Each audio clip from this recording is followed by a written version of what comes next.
নমস্কার সবাইকে, আমার নন্দিনী হেসের রান্নার চ্যানেলে আপনাদের স্বাগত জানাই। আজকে আবার চলে এসেছি আরেকটা নতুন রেসিপি নিয়ে। আজকে বানাচ্ছি হচ্ছে, ঠিকই ধরেছেন, কুলের আচার।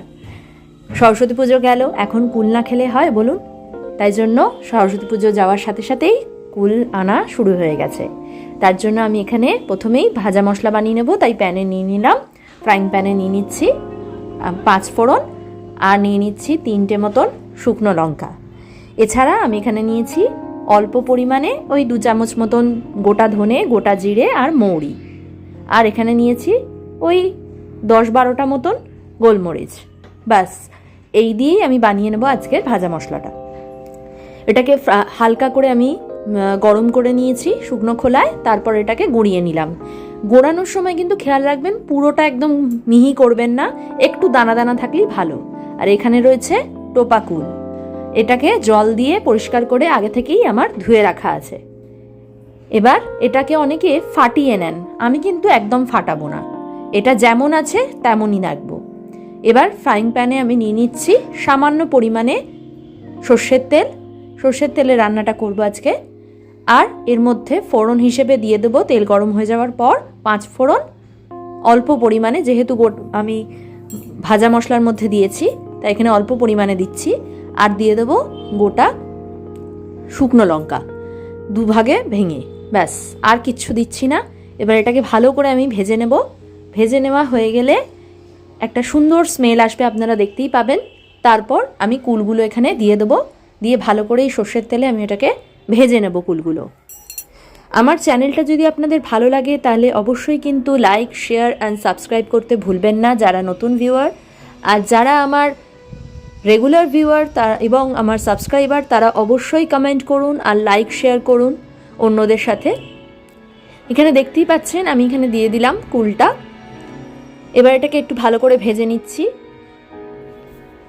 আজকের ভিডিওটা যারা মেনলি আচার বা চাটনি খেতে দারুণ পছন্দ করেন তাদের জন্য তো দারুণ একটা ভিডিও। আর আমিও কিন্তু আপনাদের মতন আচার বা চাটনি ভীষণ পছন্দ করি ছোট থেকেই।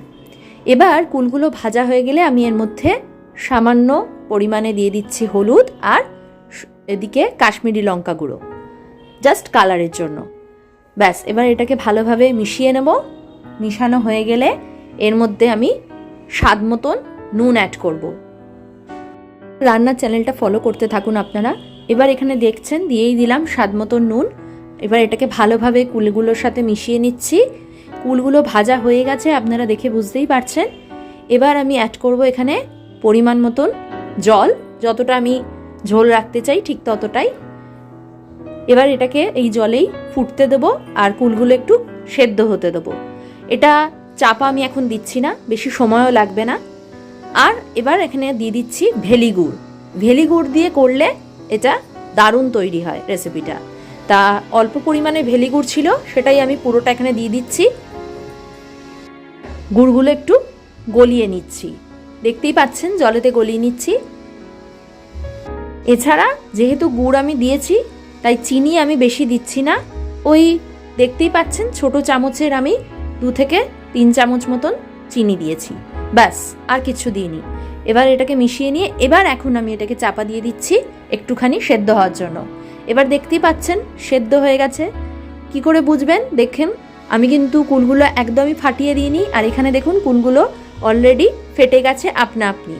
তো রেডি হয়েই গেছে, তার মানে এবার ওপর থেকে আমি যে ভাজা মশলাটা রেডি করে রেখেছিলাম ওটা ছড়িয়ে ভালোভাবে মিশিয়ে নিচ্ছি।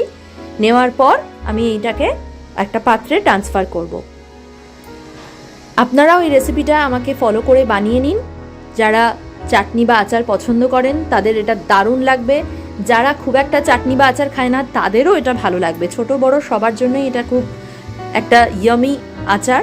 আর ওপর থেকে আমি একটু বিট নুন আর অল্প পরিমাণে যে ভাজা মশলা রেখেছিলাম সেটা ওপর থেকে জাস্ট একটু ছড়িয়ে ডেকোরেট করে দিলাম। ব্যাস, রেডি আজকের আমার রেসিপি কুলের আচার। আপনারা দেরি করছেন কেন? বানিয়ে ফেলুন। দেখা হবে খুব শিগগিরই আরেকটা নতুন ভিডিওতে। ভালো থাকবেন।